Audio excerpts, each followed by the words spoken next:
하나 둘 셋. 하나 둘 셋. 듣다 보면 궁금해지고 보다 보면 책을 사게 만드는 본격 책 읽기 독서 권장 방송 책 읽어 중 기자 둘 정현욱입니다. 김기아입니다. 자, 반갑습니다. 네 반갑습니다. 지난주에 저주토끼 네, 많이 보셨더라고. 많이 보셨어요. 댓글도 많이 달리고. 그러니까 네. 역시 많이 보는 책을 해야 되는 게 베스트셀러 위주로. 베스트셀러 위주로 가야 되는 게 이게 베스트셀러라고 다 무시할 게 아니에요. 우리 시대 소설 무시합니까? 아니 우리 소설 다 했잖아 이제. 끝이 보이죠? 존나 했잖아. 벌써 지쳤어. 안 한 거 많아. 안 한 거 많아. 태백산맥 안 했고 객주도 안 했고. 태백산맥 언제 읽냐? 태백산맥 언제 읽었어요? 태백산맥은 대학생 때. 대학생 때. 네.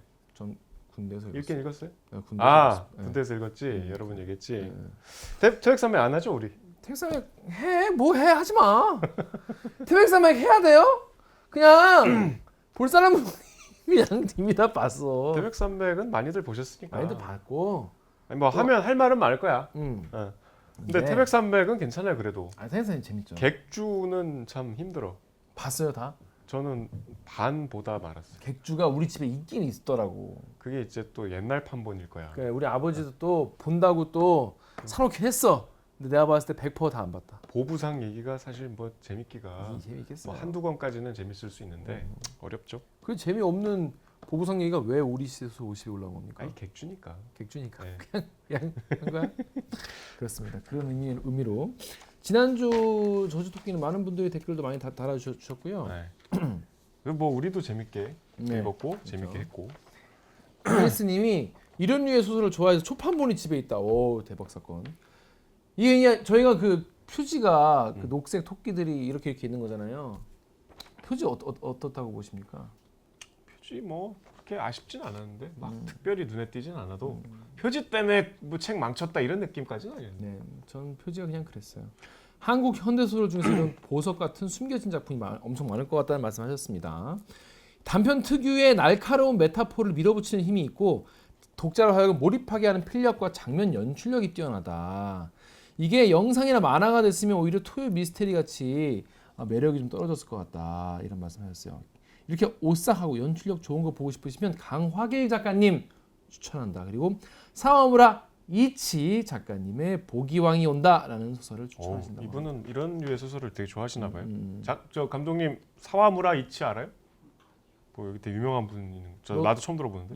그러니까 제 생각에는 이토준지 정도 급의 만화가가 이 저주토끼를 만화화하면 진짜 토끼를 처음엔 되게 귀엽게 그렸다가 미친놈처럼 갉아먹는 거를 되게 잘 표현하지 않을까. 뇌를 갉아먹으면 어떻게 나오지? 그 이제 이토준지에게 맡기면 되겠죠. 이토준지가 알아서 하겠죠. 그래서 이토준지 같은 뭐 예를 들어 머리 같은 작품도 이토준지 머리 뭐 무섭겠다. 이토준지 작가가 그 여자의 그 되게 섹시하면서도 무시무시한 그 토미에 같은 거 보면 되게 예쁜데 너무 무서운 여자를 잘 그리거든요. 우리 지난번에 머리 결말 얘기 안 했잖아요. 그렇죠. 이젠 다 지금 하면 보였을 안 테니까.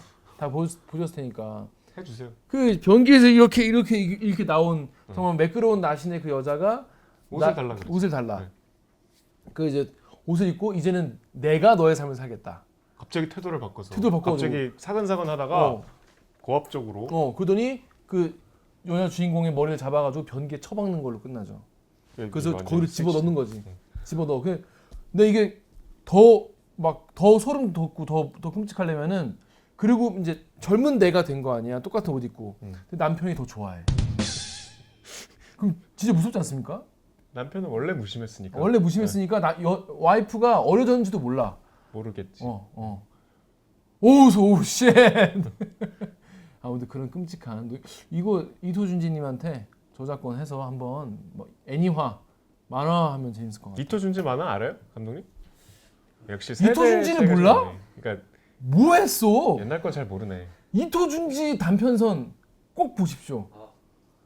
만화도 단편선이 있어요? 이 단편선 그 단편선이에요. 그다음에 다 단편 만화가 많고 뭐 소용돌이나 토미에 같은 건 장편인데 그거 말고는 다 단편이에요. 이토준지를 왜 몰라?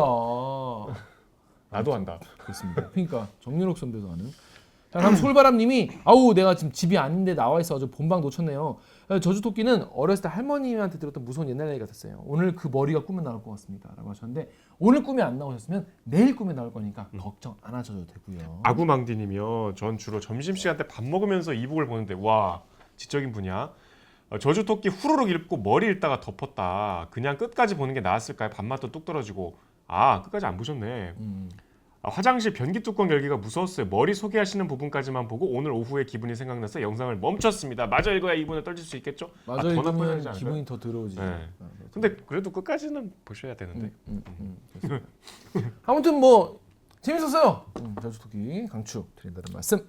머리가 더 뭔가 지금 반응이 많네. 근데 뭐 이제 댓글에서는 뭐 뻔한 예측할 만한 결말이었다 이런 말씀도 계셨는데 그러니까 저 같은 경우에는 이게 판타지면은 내가 이거 판타지인 거를 참아줄 수 있을 정도로 뭔가 재밌어야 돼. 아, 딱 까다롭네. 판타지까지 이런 말도 안 되는 설정을 했으면서 그거에 상하는 재미를 안 주면 굉장히 별로 더 2배 별로인 거. 자, 그렇습니다. 그래서 이번 주에 다룰 소설은요. 야, 야, 드디어. 장정민 작가의 아담이 눈 뜰 때라는 소설인데 저도 처음으로 이북으로 봤습니다. 이북으로. 아, 이북이 있어요. 이북 있더라고. 제가 없다고 그랬는데 있어요. 네, 있어.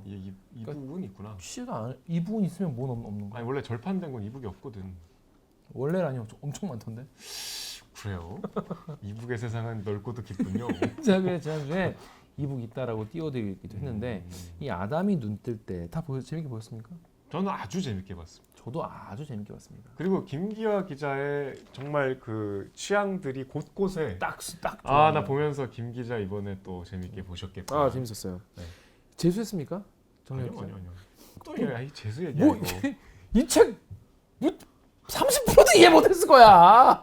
재수를 해야 뭐 인생을. 재수를 해. 아니 아담이 눈 뜰 때를 30% 이해 못했을 거라고. 아니, 그러니까 본인이 그렇게 생각하잖아요. 재수 아니, 안 한 자와는 재수- 겸상을 하지 않는. 겸상은 어쩔 수 없이 해야 되는데 제가 좀 그렇습니다. 이게 젊었을 가장 이 감성 예민한 나이에 처절한 실패와 사회로부터 완전 내가 망했다 이런 걸 안고 1년을 학생도 아니고 그러니까 대학생도 아니고 고등학생도 아닌 상태에서 1년을 보내보는 경험을 갖는 건 굉장히 감성 향상에 도움이 된다. 그러면 아들이 고3인데 수능을 되게 잘 봤어. 잘 봤어. 그래서 이제 원하는 대학 갈 수 있어. 왜 가? 너 이 새끼야 무슨 소리 하는 거야? 재수해야지. 이럴 거야? 아니 좋은 대학 가면 돼. 왜 재수를 해? 아니, 재수를 안 하면 그런 경험 못 할 거 아니에요. 억지로 재수 시킨다고? 대학 가서 또 좋은 경험이 있으니까. 너 엄마 재수해서 수석해라. 뭐 그럴 거야? 아니. 죄송합니다. 궤변이었어요. 어떤 내용인지 네. 모르시는 분도 계실 수 있고 또 내용이 또 되게 막 일률적이고 그렇지 않아요 또. 아, 이것도 요약하기가 쉽지 않은 여기가 소설이야. 쉽지 않아요. 등장인물도 많고 네. 여자도 많고 네. 또 정신없는데 일단 어떤 내용인지 모르시는 분들 계실 테니까 일단 정리해놓을게요. 또 기억 안 나는 분도 있을 수 있어요. 빨리 정리 가시죠, 기자가 빨리. 네. 1분 만에 어떤 내용인지 요약해드리겠습니다. 준비됐나요? 네. 준비 시작. 1988년 대구 아담이라는 별명 같은 별명인 아닌 별명을 가진 재수생 이 나가 주인공이고요. 이 나는 갖고 싶은 게 세 가지가 있어요. 타자기, 뭉크 화직, 턴테이블. 그게 다예요. 그래서 얘는 글을 되게 잘 써요. 그래서 고등학교 시화전에서 만난 은선이랑 이제 연애 비슷한 걸 합니다. 둘이 같이 시도 쓰고 여관도 가고. 근데 은선이는 대학을 갔어요. 나는 재수를 하고. 은선이가 뭔가 고등학교 때와 달리 대학 가서 이 시로 출세하고 싶어서 좀 타락해. 세상과 타협해. 실망합니다. 그리고 얘가 이제 재수하면서 공부 열심히 안 하고 나이트를 전전하다가 만난 현재라는 여고생이 있는데 얘랑 이제 아주 뜨거운 관계가 되고, 그 다음에 나이트에서 또 우연히 만난 30대 중반의 여자 화가가 있어요. 그 화가의 모델이 되어주고 또 같이 연애하면서 이 화가한테 선물로 갖고 싶었던 뭉크 화집을 받아요. 그리고 기웃거리던 레코드판 주인한테 남잔데 아저씨인데 하룻밤을 대가로 턴테이블을 받아요. 나머지 하나 타자기 언제 받을까요? 나중에 얘기하겠습니다. 다 못했어. 이게 사실 현재 은서, 화가, 아저씨, 은선, 화가, 아저씨 이 네 명의 등장인물들이 한 명도 사실 빼놓을 수가 없는 사람들이긴 해요. 그러다 보니까 1분 만에 참 넣기 힘들었는데. 그러니까 아담이 눈을 뜬다는 거는 이 주인공 아담이 나중에 결국 타자기를 손에 넣고 진정한 글을 쓰기까지의 성장기예요. 일종의 성장기인데 성장 소설치고 되게 퇴폐적이고 야하고 이미 다 성장해 있다. 성장을 굉장히 거칠게 해. 더 성장을 할 필요가 있네. 예. 일단 저는 되게 재밌게 봤습니다. 이거 너무 재밌죠. 저는 재밌게 봤고 약간 무라카미류 무라카미류랑 비슷하다는 지적을 많이 받아요. 장정희 느낌이 작가가. 한국형 무라카미류에다가 약간 그 그런 거잖아요. 그러니까 내가 나이가 고딩인데 막 세상을 되게 우습게 하는. 근데 무라카미 류도 그렇지만 무라카미 하루키랑 더 닮지 않았어요? 하루키랑도 비슷해. 왜냐면 이제 음악 취향 같은 거나 그 주인공이 아무하고나 자. 그렇죠. 하루키 소설이 그렇게. 그리고 이제 하루키 그러니까 무라카미 류 소설의 주인공들은 이게 많이 자진 않거든요. 좀 뭐 이렇게 마약을 하거나 좀 정신나간 삶을 살지만은 그렇게 막 되게 성에 엄청 집착하거나 그렇지 않는데 그래서 약간 둘 섞어놓은 것 같은 거에 한국 버전 그리고 거기다 이제 재수라는 또 이 독특한 이제 상황. 그리고 또 이 주인공이 왜 턴테이블을 갖고 싶어 하냐면 김 기자가 좋아하는 락 매니아예요. 근데 락 중에서도 아주 그 고전. 저도 사실 그쪽은 잘 모르지만 아주 그 뭐 짐 모리슨 같은 기타 고전주의. 난 아무리 들어도 별로더라고. 그게 아니고 이제 지금 이 소설의 배경이 80년대 락은 이게 쓰레기 같은 음악이다라고 생각하는 그렇습니다. 아주 근본주의자죠. 이따 또 그 얘기를 하겠지만은 아무튼 그런 음악과 또 여자와 또 뭐에 대한 이야기죠? 재수와 뭐 그런 얘기가 나와요. 그거에 대한 이야기인데 아무튼 그 시절에 혹은 또 살면서 재수를 해본 경험 있는 분들이라면 누구든지 되게 재밌게 읽을 수 있을 것 같습니다. 일단 이 소설이 보면은 앞에서 읽었던 소설과는 굉장히 많은 면에서 다르거든요. 굉장히 다르죠, 노골적이고 방송으로 다행히 작가가 거절을 해주셨지만 이 리포트로 하려 그랬으면 참 힘들었을 거예요. 그냥 영화 화면을 까는 거지 뭐 그러면 그때. 영화도 못 쓰지 뭐. 아 맞네. 제가 유튜브에서 깔아드리겠습니다. 그래서 왜 이게 근데 50소설 50에 꼈는지. 소설로 감옥을 간다면 그 참 상상하기 어렵죠. 근데 그런 사례가 있죠. 주로 이제 뭐 이렇게 저항 소설을 써가지고 감옥을 간다. 현기영 선생이 뭐 그때는 이제 뭐 구속이 된 게 아니고 이제 당시에 보안사에 끌려가서 고문을 당하셨지만 그때는 이제 4.3이란 금기를 소설로 다뤄서 그렇게 됐다면 이제 90년대 두 사람의 소설가가 소설 때문에 감옥을 갑니다. 이제 먼저 감옥을 간 것이 돌아가신 마광수 선생 아시죠? 92년에 즐거운 사라. 그러니까 사라의 어떤 성적 뭐 경험담이에요.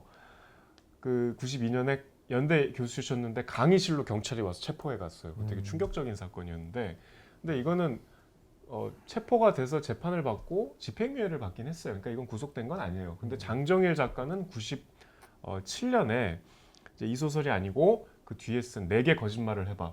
그러니까 김 기자나 저는 고등학교 때 거짓말이란 영화 이거 어떻게 볼까? 이거 어떻게 볼까? 이거 어떻게 하면 볼 수 있을까? 내가. 그 소설을 영화화한 장선우 감독의 그게 되게 저희 고등학교 때 뜨거운 그렇겠죠. 영화였거든요. 그 앞서서 원작 소설 그 4개 거짓말을 해봐로 이제 구속이 됐어요. 그래서 뭐 한 달 정도 지나서 보석으로 풀려나긴 했는데 그런 아주 문제적 작가인데 장정일 작가는 중졸입니다. 네, 중학교 그래서 그 문학을 이제 자기가 독학을 해서 시로 등단을 했고 84년에 그 뒤에 희곡을 썼고 그 뒤에 소설을 썼는데 이게 이제 첫 번째 장편이라고 할 수 있는 아담이 눈뜰 때는 우리가 지금 좀 계속 이제 앞으로 다루면서 뭐 여러 가지 뭐 좀 수위가 높은 장면들이 있지만 장정일 소설 중엔 그나마 되게 드라이한 수위가 그렇게 높지 않은 뭐 아주 평탄한 그런 소설이에요. 아주 장정일 문학 세계에서 이제 굉장히 좀 그나마 우리가 편하게 얘기할 수 있는 소설인데 하여튼 그런 문제적 작가입니다. 되게 저는 개인적으로 장정일 소설보다는 장정일의 독서 일기를 좋아했어요. 유명하죠. 장정일 선생은 정말 이거는 거의 정신병에 가까운 독서 광이에요. 왜 정신병이라 그랬냐면 제가 이제 아는 분이 장정일 선생하고 여행을 갔어. 중국 여행을. 출판사에서 보내주는 단체 여행이었는데 장정일 선생은 본인이 그렇게 얘기했는데 자기는 여행을 가도 풍경을 못 본다. 왜? 책만 보느라. 여행 왜 가? 하루 종일 책만 이렇게 차에서도 책을 보고 사우나 가서 책 봐요. 장정일의 독서 일기를 보면은 그 독서 일기잖아요. 일기가 매일매일 진행이 돼. 그러니까 하루 단위예요. 데일리로 읽어? 하루 단위로 한 권씩 읽는 거야. 그러니까 진짜 이거는 약간 좀 이렇게 책 읽으면 안 되지 않을까 싶을 만큼 정말 활자 중독이에요, 말 그대로. 그래서 어느 순간부터는 이분이 소설을 안 쓰기 시작하는데, 그러니까 뭐 이제 뒤에 얘기하겠지만 이분은 계속 끊임없이 너무나 많은 책을 읽기 때문에 자기 소설이 부끄러운 거야.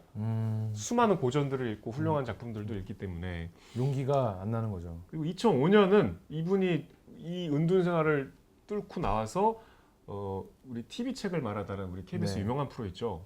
김미화 씨랑 둘이 MC를 했어요. 그래서 이제 굉장히 뭐 독서를 좋아하시는 분들은 다 알 텐데 우리 시대 소설 들어갔지만 이 거절을 했는데 되게 정말 저희가 기자로서 기분이 하나도 안 나쁘게 거절을 하신 게 장문에 메일이 왔어. 그 제가 아니고 이제 유동혁 기자한테 메일이 왔는데 저는 외모 지상주의자입니다. 근데 저는 이 외모 지상주의를 저한테만 적용합니다. 제 얼굴은 지금 시청자에게 민폐입니다. 그래서 너무나 죄송하지만 제가 방송에 나갈 수 없습니다. 라고 메일이 와서 뭐 어떻게 더 이상 설득이 안 되잖아. 그치. 그래서 못 다뤘어요. 뽀샵해드리겠습니다. 뭐 이런 걸로 안 되는 거잖아요. 이거 너무 웃기잖아. 외모 지상주의를 저한테만 적용이. 그래서 하여튼 우리 문단에 아주 뚜렷한 밖에 막 큰 상을 받지도 않고 뭐 막 무슨 그렇다고 평론가들이 일치 단결해서 추앙하는 작가는 아니지만 90년대 이분 소설이 영화화된 게 되게 많아요. 아담이 눈 뜰 때도 영화화됐고 너에게 나를 보낸다. 이게 다 우리가 고등학교 중학교 때 막 어떻게든 한번 보려고. 야 저 영화 한번 보는 게 소원이다. 소원이다, 또, 진짜. 그리고 이제 너희가 재즈를 아느냐. 그다음에 또 저기 제일 문제가 된 그 거짓말. 내게 거짓말을 해봐. 그다음에 이제 제가 소설 제목이 좀 생각이 안 나는데 301, 302라고 맞아. 그 요리 소재로 한 맞아요. 되게 좀 기괴한 영화 또 있어요. 벌써 5편이잖아요. 근데 그 이제 금식하는 사람이 뭐 어쩌고 하는 거. 영화화된 이유 중에 하나는 이제 장선우 감독이라는 문제적 감독, 90년대 스타 감독이 이제 장정희 작가를 좋아했기 때문에 주로 장선우 감독이 영화화했습니다. 여기까지 할게요. 그렇습니다. 여러분 보신 분들은 아시겠지만은 여기에 그러니까 지금 봐도 약간 일단 고딩이 여자 고딩이 그러니까 미성년자인 거잖아요. 미성년자인데 막 굉장히 뭐랄까 거의 뭐 대학생이라고 해도 이 문란한. 물란한 너무 많이 해. 그래서 그리고 상대를 가리지 않고 그리고 그러니까 두 번째 현재를 말하는 거예요. 그리고 또 집이 잘 살아. 그지. 근데 완전히 막 그냥 그냥 막 하는 거예요. 그래서 약간 보면서도 이게 실화인가? 물론 소설이니까 실화 아니겠지만 소설을 보면서 이게 실화인가 하면 어떡해요. 그리고 등장인물들 그러니까 은선부터 얘기를 해보죠. 은선이부터. 자, 그러니까 시작이 얘가 재수생이고 아까 말씀드린 대로 첫 문장이 내가 갖고 싶은 거 딱 3개.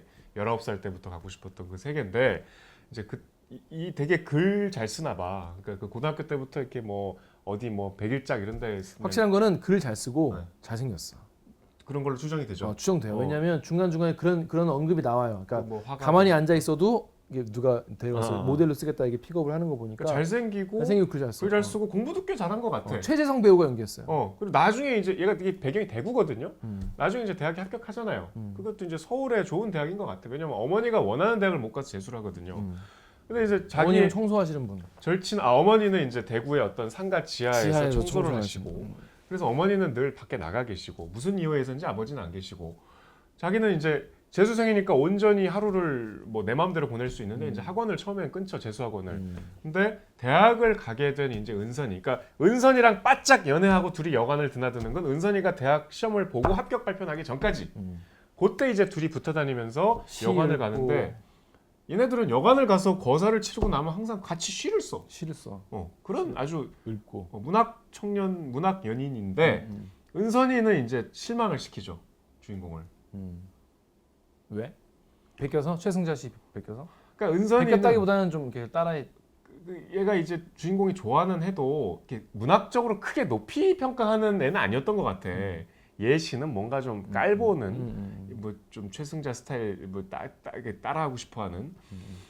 그렇지만 얘가 같이 문학을 좋아하니까 이제 뭐 시도 쓰고 서로 같은 관심사 얘기도 하는데 얘가 이제 나중에 대학을 얘는 이 은선이는 시로 일찍 출세하고 싶은 욕망이 드글드글해요. 나는 20대 때 시인 등단할 거다. 실제로 대학 가서 되게 조잡한 시로 이게 나중에 등단했다고 책을 보내오는데 주인공이 되게 뭐 피식 웃죠. 별거 아닌. 근데 심지어 이제 그러다가 은선이는 그 고급 공무원집 딸이거든요. 그리고 되게 애가 별로 생각이 이렇게 진보적이지 않은데 이제 나중에 이렇게 떨어졌지. 얘는 대학 가서 이제 별로 이렇게 교류가 없다가 신문에서 보죠. 뭔가 이 시국 사건에 연루가 된. 그러니까 이제 운동권도 허영심으로 들어가서. 그럴 수 있죠. 네, 뭔가 막 공명심에 시도 이제 그때부터 빨갱이 시 쓰고.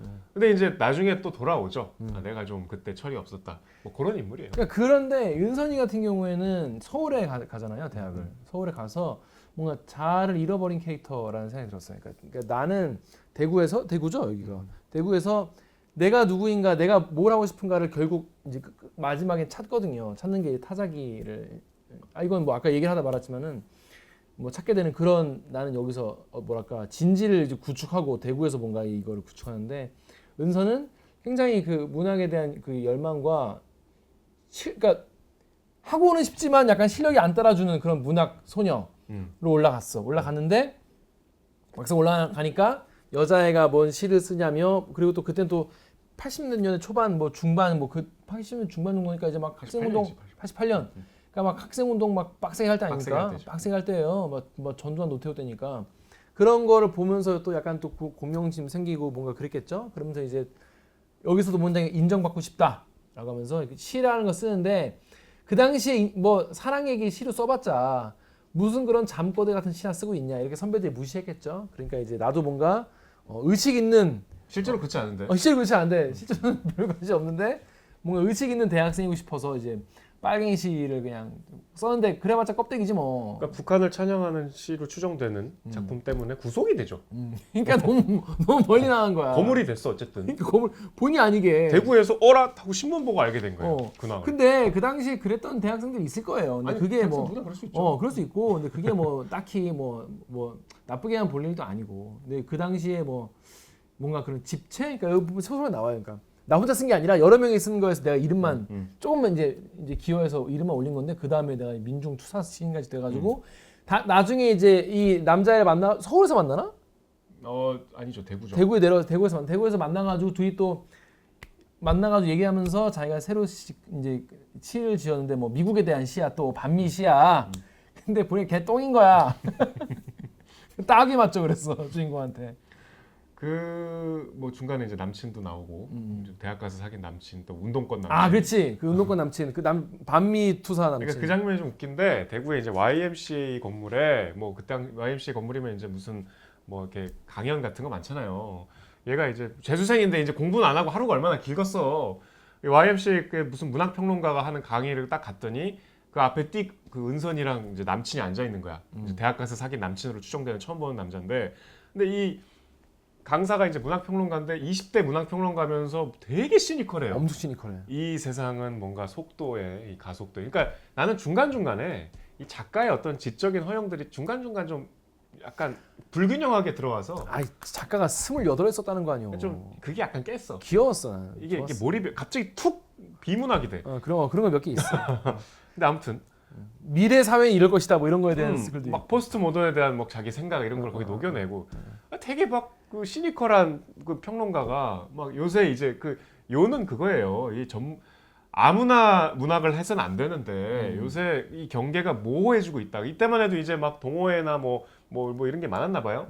그러니까 등단을 하지 않은 작가들의 글은 쓰레기인데 이 등단의 어떤 이 과정이 얼마나 신성한 건데 자꾸 이런 거를 건너뛰려고 한다. 요새 이 세태가 뭐 이런 걸 아주 개탄하는 꼰대 같은 강연을 20대밖에 안 된 놈이 그 강사가 뭐 그런 걸 보고 있는데 이제 얘는 눈에 은선이밖에 안 들어오지. 은선이 거기 와 있어. 남친이랑 군복 입은 남친이랑 와 있어. 나는 이게 휴가 나온 군인 줄 알았더니 보니까 이게 운동권 애들만 그냥 군복을 5,000원 입고 다니는 결혼복 아니었을까요? 그런 거 이렇게 물들인 그 있잖아요. 그래서 술집에서 이제 셋이 가장 위험한 구도죠. 나의 구여친과 현 남친과 나. 왜 간 거야 대체? 가면 안 되는. 근데 그때 이제 그 당시 그 운동권 남친은 그 이제 발표한 사람한테 이런 게 과연 우리 조국과 민족에 무슨 도움이 되냐 뭐 이런 얘기를 또 해요. 딱 20대들끼리 얘기하는 거야. 뒤에서 이제 보고 있다가 짜증이 확 나는데 일단 같이 가죠. 술 먹으러. 왜 간 거지? 일단 왜 갔지 근데? 아니 일단 그 은선이는 얘를 왜 받아준 거야 남친이랑 와서. 그러게요. 거기서 남친한테 한 대 맞아요. 남친한테 한 대 맞아요. 그러니까 뭐 그런 군복이나 입고 뭐 화염병 던지냐 뭐 또 비아냥 거리다가 또 한 대 맞아. 근데 그때는 이제 내가 나를 찾기 전이고 이제 나중에 이제 은선을 다시 만났을 때는 은선이가 이제 자신을 잃고 그 거대한 파도에 자기를 그냥 맡기다 보니까 마음에도 없는 이제 시를 쓰고 이런 거에 대해서 되게 딱 막 화를 막 버럭버럭 내고 그리고 가서 이제 다시 하죠.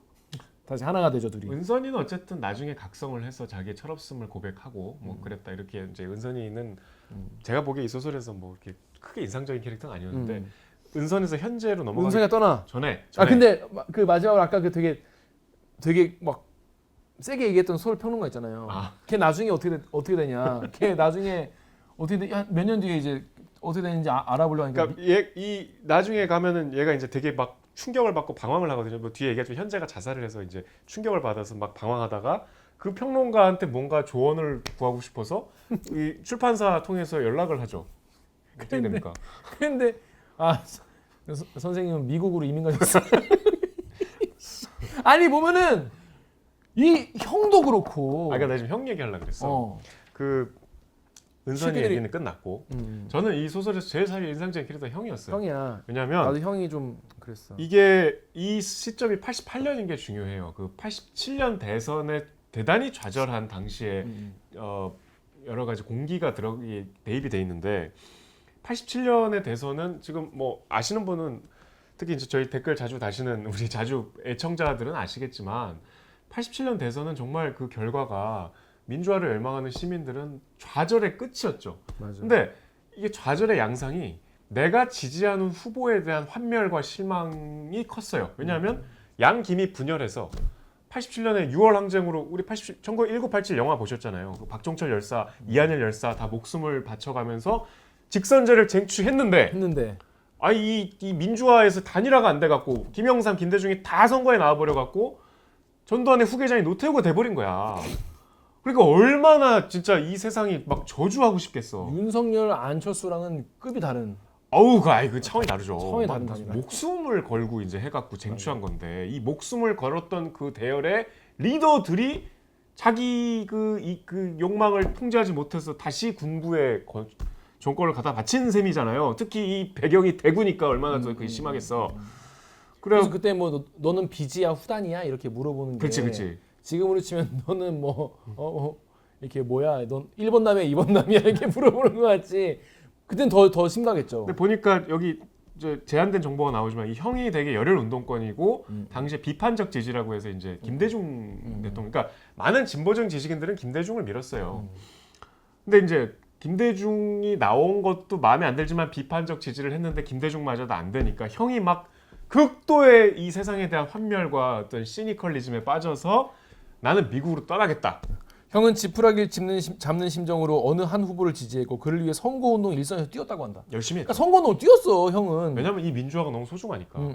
이른바 형은 87년 대선이 만든 몇 개의 신조어 중 하나인 비판적 지지에 몸을 담은 것이다. 선거 결과가 발표된 날 저녁 며칠 동안 잠을 못 잔 형은 고향에 돌아왔었다. 이젠 미련 없이 이 나라를 떠나련다. 미국에 살면서 내가 하고 싶은 공부에나 푹 몸과 마음을 묻고 싶다. 여기는 개새끼들이 사는 동네야라고 하시죠. 그리고 나중에 이제 뭐 급하게 갔나 봐. 그래서 이제 자기 책을 다 처분해 달라 그러지 동생한테, 나한테. 그 책 목록이 후덜덜하죠. 완전 시벌갱이죠. 그 이제 운동권 학생들 딱 그 공부하는 서적들이죠. 로자 룩셈부르크 뭐 그런 거. 나도 형을 보는 시선이 곱지 않잖아요. 어쨌든. 그렇죠. 형은 완벽한 이기주의자다. 왜냐면 애초에 나의 계획은 대학원을 나와 직장을 얻어 어머니를 모시려 했었다. 네 학비도 맡으려고 했고 하지만 미안하다 이러고 그냥 가는 거예요. 근데 뭐 그 이제 경제적인 원망보다도 형의 태도에 대해서 별 동의하지 않는 것 같은 느낌이에요. 구체적으로 안 나오는데 작가의 생각이기도 하겠죠. 근데 아무튼 이 87년 대선의 정서, 와 어떻게 이렇게 세상이 이렇게 되지? 막 짓눌려 있고 뭔가 이렇게 별로 이렇게 희망이 없고. 그게 되게 중요한 이 공기로 제시가 돼서 저는 그게 형이 캐릭터가 아주 짧게 잘 보여주는 것 같아서 형 얘기가 좋았어요. 맞아요. 형이 또 보면은 이 장정일 작가가 대단한 것 같은 게 그 당시에 어디가 뜰지 알고 있어. 이 형이 IT 쪽으로 가요. 이 당시에 88년에 IT 관련 업계로 나는 유학을 가겠다. 이분 지금 잘 됐을 거야. 이분은 지금 이제 뭐 카카오 이런 거 세워갖고 CEO가 돼 있겠죠. CEO가 돼 있겠죠, 진짜. 그래서 이제 자본의 천병이 돼 있겠죠. 음. 뒤에 나오지만 그 오디오족, 스피드족 중에 스피드족이 되어 있겠죠. 스피드족으로 튼 거죠. 지금 이제 오디오족과 스피드족 얘기 나왔는데 그 얘기를 잠깐 해보죠. 여기서 이제 오디오족과 스피드족으로 사람을 나누는데 일단 요즘에 이제 오토바이 타는 사람들을 보면 주로 이제 배달하시는 분을 이제 떠올리지만 배달하는 분 이른바 뭐 멸칭도 있잖아요. 뭐 딸배라고 막 왜냐면 그래요? 딸배라고 해요. 배달을 거꾸로 해서. 그래서 왜냐하면 막 워낙 뭐 신호위반도 많이 하고 막 시끄럽고 하니까. 근데 이제 예전에 오토바이를 타는 사람에 대한 이미지는 약간 할리 데이비슨 막 그런 사람들이 더 많았죠 옛날에는. 그래서 그런 거에 대한 이미지 쭉 직진한다는 이미지. 그래서 그런 사람들을 스피드족. 그러니까 뭔가 새로운 영역을 계속해서 개척해 나가는 앞으로만 나가는 속도 지상주의. 빨리 가야 되고. 앞만 보는 그런 사람을 이제 스피드족이라고 칭하고 오디오족은 내가 세상과 딱 귀를 딱 막고 여기서 이제 등장하는 현재라는 애가 이제 그렇게 하죠. 딱 귀를 막고 내가 어디에 있든지 간에 이제 모든 곳에 대한 생각을 할 수 있는 오디오. 그 귀를 막는 거는 조금 다른 것 같아요. 귀를 막는 건 이제 현재의 어떤 극단적인 비사회성이고 그렇긴 하죠. 오디오족의 핵심은 반성이죠. 계속 나 자신에게 내가 이래도 될까? 그러니까 내면으로 침잠하고 이게 스피드족은 앞으로 막 나가려 그러는데 오디오족은 계속 돌아보고 내가 이 길이 맞나? 이렇게 해도 되나? 계속 성찰하는 굉장히 그러니까 너무 지금 불공평하게 얘기했는데 그러니까 오디오족은 조금 음악 취향도 좀 올드하고 고전을 좋아하고 좀 더 매니악하고 그렇죠. 그러니까 어쨌든 지금의 세태에 영합하지 않는 사람들인 거죠. 약간 이것도 장정일 작가 20대에 쓴 책이라 그런지 이 문법도 조금 유치하긴 해요. 그냥 지금 보면 뭐 그렇게 생각할 수 있죠. 네. 근데 어쨌든 이 나는 그냥 사회생활 하다 보면은 결국 오디오족들이 스피드족에게 돈 빌리러 오죠. 나는 자칭 오디오족이야. 그러니까 이때 그 감성이 있는 거죠. 그래서 그렇게 있다가 나이트에서 얘가 이제 고딩을 만납니다. 처음에 열심히 재수생활 원래 그랬습니까? 초반에 공부를 하다가 이제 물리는 거야. 왜 재수생이면은 이미 다 한 번씩 본 거니까 어느 순간부터 이제 학원에 안 가고 엄마가 그 청소하면서 이제 벌어둔 수강 신청했는데 학원을 안 가고 이제 도서관을 가서 오전 시간을 보내고 저는 이제 제가 그럴 줄 알고 난 이미 알고 있었어. 처음부터 했어. 놀았어? 처음부터 나는 처음부터 놀았냐 무슨 소리야. 저는 제가 재수를 할 때 학원을 다니고 하면은 중간에 분명히 뛰어놀 놀 거다라는 걸 미리 예측을 하고 저는 기숙학원에 들어갔죠.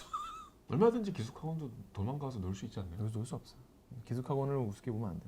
꿈과 희망이 넘치는 인류대학 예비학교 기숙학원 등용문으로 오세요. 그 보통 못 도망가게 어디 수도권 어디 허허 발판에 있죠. 경기도 광주에 있습니다. 아무튼 아무튼 그 얘기는 할 얘기가 얘는 한 시간짜리죠.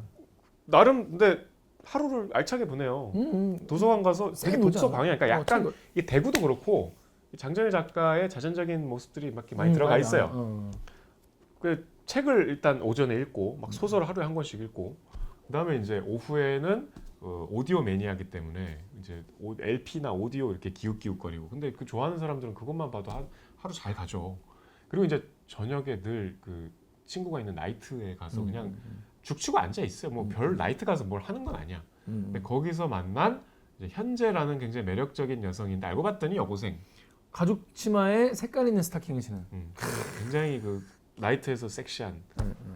근데 이제 얘를 보다가 쟤 괜찮다 했는데 얘가 어디 남자들하고 나가죠. 근데 나중에 이제 서점인가에서 먼저 그때 나이트에서 봤던 여자애가 얘는 늘 이걸 끼고 있어요.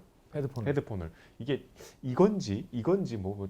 근데 보니까 이건 것 같아. 왜냐하면 나눠 끼니까. 한쪽을 나눠 낀다는 표현이 나와서 이상해. 헤드폰은 나눠 낄 수가 없는데. 맞아요. 뚝 부러뜨려서 하나? 안 돼.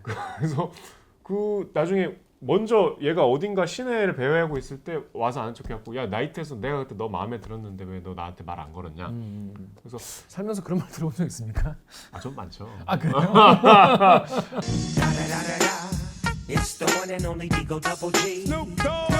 그래서 남자가 나가 그냥 정석대로 우리 어디 가서 이제 차나 한잔 할까 했더니 여자가 뭐라 그러냐면 우리가 나는 벌써 항복했잖아요. 당신이 좋아서 따라온 거라고요. 그러니까 그게 무슨 뜻이지? 그러니까 시간을 낭비할 필요가 없다는 뜻이에요. 기가 어린 놈의 시끼들이 그냥 어디 의대 반란까지 갖고 이런 거 배웠노? 의대 지금 바로 여관을 가. 예. 근데 이때까지는 고등학생인 줄 몰랐어요. 그렇죠. 몰랐죠. 몰랐어. 이게 범죄를 저지른 게 아니라 몰랐어. 물론 알고는 나중에 계속 하지만. 그래서 뭐 근데 보니까 락 음악을 좋아하는 거야 여자애가. 그러니까 이제 뜨거운 시간을 둘이 보내고 그러니까 아까 은선이랑은 일을 치르면 시를 같이 썼는데 얘는 이제 항상 이걸 끼고 있기 때문에 하고 나면 같이 음악을 들어요. 별 대화 없이 별 이렇게 뭐 교감이 없어. 근데 이제 이 정체를 알게 되는데 얘는 고등학생이고 되게 뭐 나름 뭐 집에 이렇게 가난한 애는 아닌데 그냥 세상이 싫은 거야. 뭐 이렇게 뭔가 이렇게 다 버렸어. 부유하는 영혼이야. 막 시니컬하고 자기 몸도 함부로 놀리고. 그래서 나중에는 뭐 이렇게 그러니까 얘네가 사귀는 건 아니에요. 맞아요. 잠만 자요. 잠은 자는데 뭐 한참 안 만났다가 만나면 나 그동안 누구랑 만나서 어디 갔다 왔다 이런 얘기도 서로 해요. 막 굉장히 프리하게 지내. 이건 뭐 재수할 때 이래도 돼? 제가 재수해본 결과 그러면 안 됩니다. 망해요. 그러니까 그냥 이 관계는 그냥 계속 지속이 되는 거고 왜냐면 뭐 우리 오늘부터 며칠이야 이게 아니니까 그 와중에 그러니까 얘네는 항상 그 다음에 만날 약속을 안 해. 그래도 어디선가 만나. 뭐 얘는 나이트를 늘 가니까. 그 폰도 없는데 잘 만나. 그 와중에 나이트에서 30대 중반에 이게 중년으로 표현이 됐대. 속상하게. 30대 중반이면 우리보다 한참 어린데. 그러니까. 오규정 기자가 중년의 여성으로 묘사가 된 거야. 그만해. 그러니까 중년의 여성, 그러니까 돈은 굉장히 많은. 근데 이제 이 나이트를 왜 왔냐면 이 여성이 화가인데 뭔가 모델을 찾으러 온 거야. 뭐 그게 진짜 목적인지 알 수 없으나. 그러니까 이제 젊고 매력적이고 잘생긴 이 얘한테 이제 오늘 우리 집 가서 모델 해달라 제안을 해서 얘는 뭐 얘도 늘 열려 있으니까 와이낫 하고 집에 따라가죠. 그 뭐 모델만 했겠어? 이 여자의 집에 가봤더니 이 여자의 작업한 그림들이 다 되게 죄다 야한 그림들이에요. 그렇죠. 근데 야한데 약간 딱 보니까 앤디 워홀 같은 느낌이야. 약간 팝아트 같은. 그 이제 뭐 그 여자랑 또 뭐 이렇게 잠도 자고 그림도 그렇게 해주고. 근데 이제 그 여자분은 사실 본인이 진짜 화간 거예요. 그래서 이 남자애가 여자애가 한 말이랑 비슷한 말을 해. 뭐냐면 뭐 다 벗은 상태로 네가 좀 모델이 돼줘라라고 하는데 이 남자가 이제 상황이 되게 좀 흥분되잖아요. 그림도 막 되게 야한 그림. 제가 차마 지금 입으로 설명할 수 없는 그림이 막 그려져 있으니까 얘가 이제 뭐라 이게 피가 몰리는 거죠.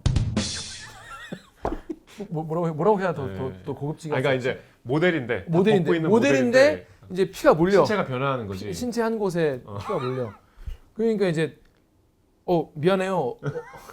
어쩌지 못하겠어요라고 하니까 웃으면서 괜찮아 그 상태가 내가 원하던 거야라고 하는데 이 여자가 일어나서 자세를 고쳐준답시고 와서 그 이제 여자를 네 이렇게 그래서 아침이 돼. 아니 근데 그 다음에 되게 여자가 이제 그 이렇게 아침으로 가면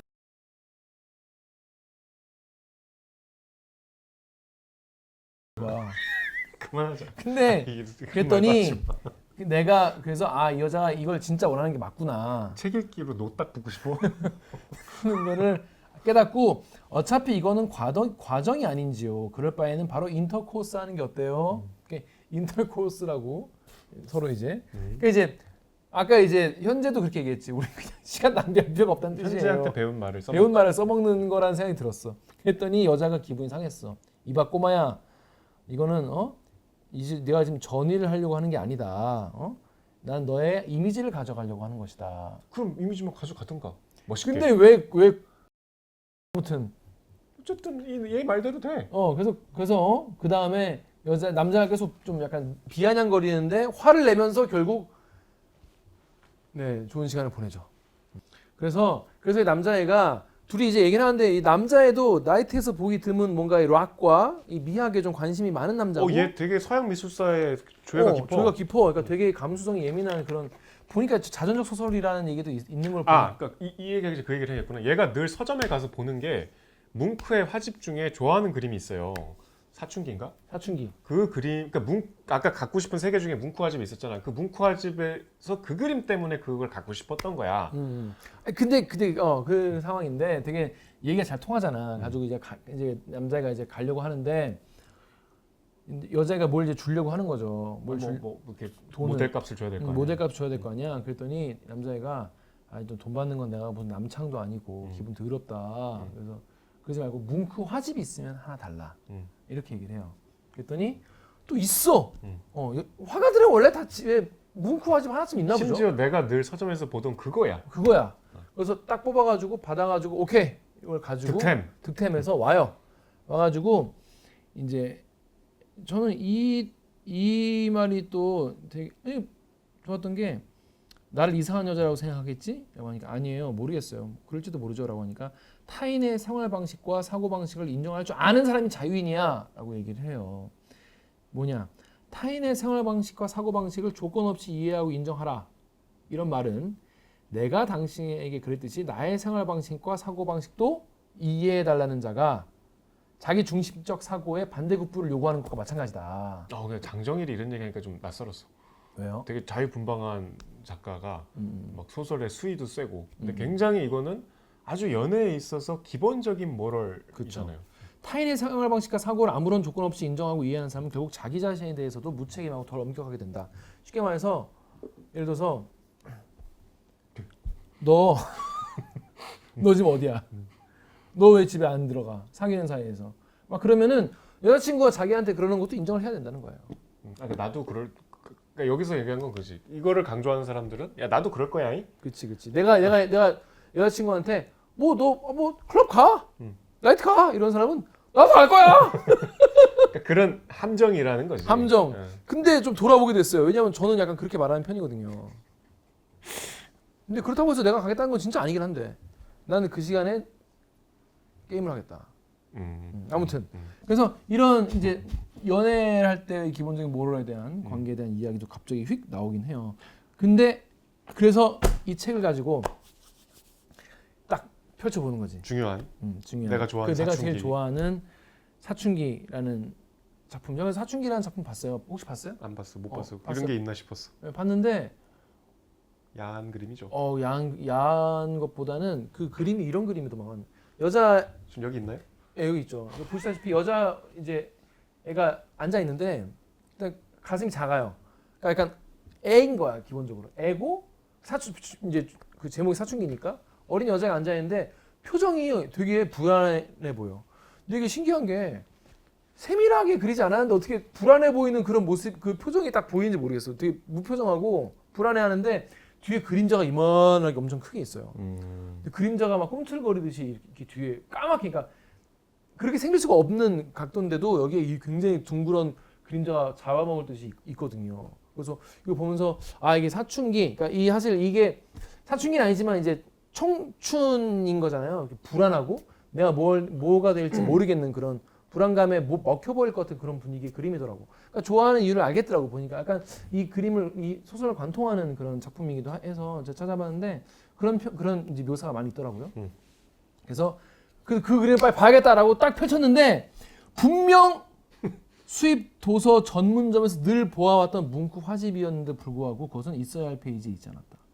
페이지 숫자를 확인해 보니까 그 페이지가 찢겨 나가 있었다. 누군가가 그 그림을 떼어 나갔던 것이다. 이 일은 내게 상징적인 의미를 던져주었다. 나는 사춘기를 도둑 맞은 것 같아 가슴이 아팠다라고 했어요.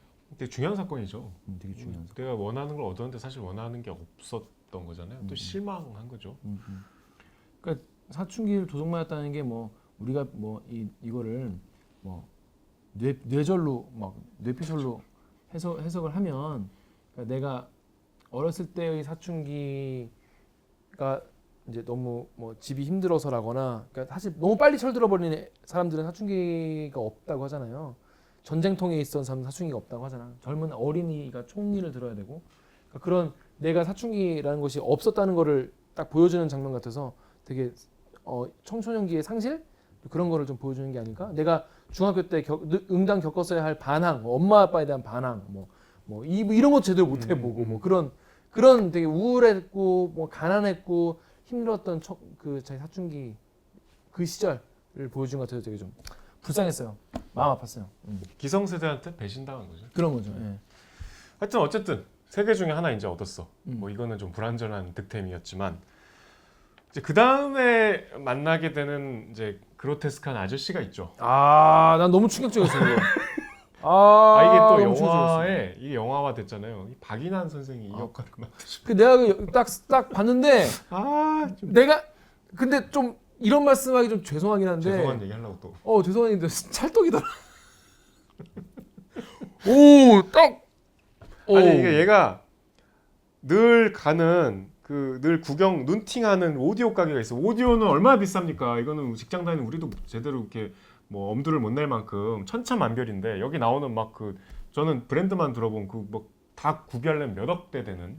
그리고 오디오 매니아들은 스피커를 갖춰도 막 계속 뭘 바꾸잖아요. 바늘을 바꾸고 뭐 앰프에 뭐 하여튼 그런 샵이에요. 그거 어떻게 들어가? 아무 땡전 한 푼 없는 재수생이. 그래서 밖에서 맨날 유리창을 이렇게 보는데 갑자기 어느 날 친절하게 그 사장님이 중년의 아저씨인데 들어오라 그래.